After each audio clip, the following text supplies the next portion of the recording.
The Iranian regime has launched over 200 ballistic missiles at civilian targets in Israel. You might be asking how we got to this point. Well, it all stems from that attack on the 7th of October last year, in which more than 1,200 Israeli citizens were slaughtered, 200 taken hostage by the terror group Hamas. We were just called in before we were meant to go live to you to run into the basement after reports of incoming indirect fire. Keep it on, leave it on, we've got to go.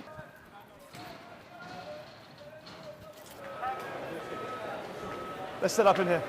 These likely rocket attacks coming in the last 2 or 3 minutes are almost certainly connected to attacks that we have seen reported in the last hour across the northern regions, where Lebanese Hezbollah and the Palestinian Islamic Jihad has almost certainly launched drone attacks and terrorist infiltration of the northern border. This was almost certainly a coordinated attack with those on the Gaza Strip, as we've seen Hamas launching rocket attacks north into the northern region at the same time. So clearly some degree of link between those fighting in the north and those fighting in the south, two terrorist groups linking together. The scene here obviously is, well, they're used to it here, we're not.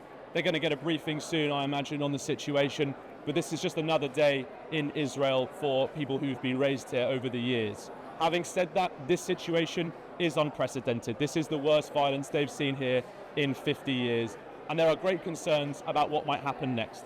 October 7th is a day that will forever live in infamy. 3,000 Hamas terrorists stormed into Israel. They butchered 1,200 people from 41 countries. And I looked at the Gaza side, and then I heard the shootings from M16. My friend kept on calling me, and it was like 6:40 in the morning. I didn't respond. She kept on calling me. Once I picked up and I was like, what do you want? She said, there is a huge invasion of terrorists into Israel. And even when she said that, I couldn't believe until they sent me the video showing the Hamas terrors. That was the time when I thought, okay, it doesn't really matter if there are missiles outside and something could damage our car, something could damage us on the way out. We have to get out. Hamas is aligned to Iran. It's funded and supported, and their fighters are trained by Iran.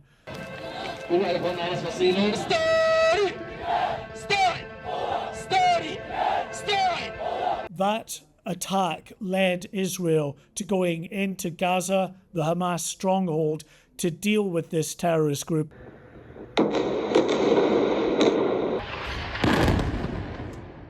Attention, citizens of Gaza, listen carefully.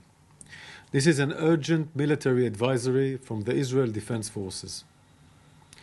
For your immediate safety, we urge all residents of northern Gaza and Gaza City to temporarily relocate south.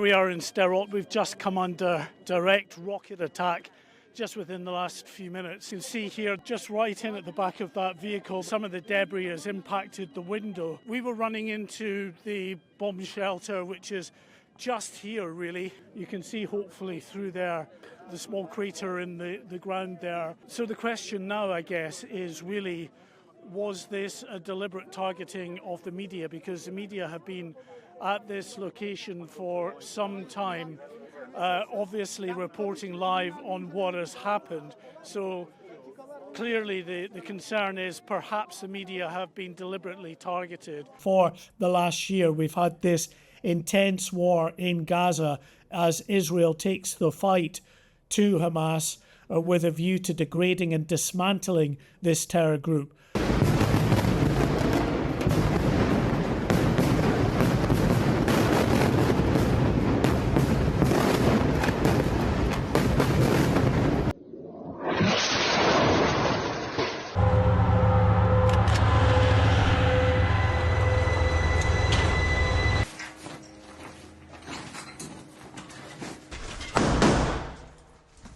אנחנו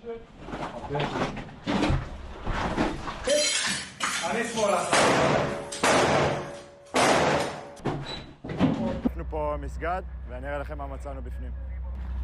פה בקומת קרקע, מסגד רגיל, לא מצאנו יותר מדי, אבל אם עולים למעלה, מצאנו ממש כאן מרחב אימונים של הארגון, נשקים, מחשב עם תוכנית אימונים ומקרן כדי לעשות כל מיני סיטואציות ולהתאמן.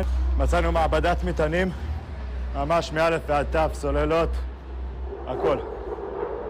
זה מה שיש בתוך המסגדים פה, זה מה שיש בכל מסגד ומסגד שאנחנו נכנסים אליו.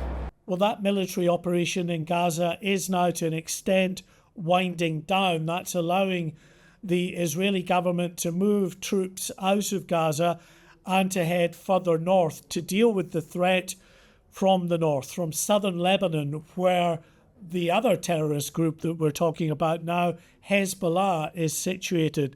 Now, Hezbollah has been firing, they say, in support of Hamas in Gaza, more than 8,000 rockets, missiles and drones into northern Israel over the past year.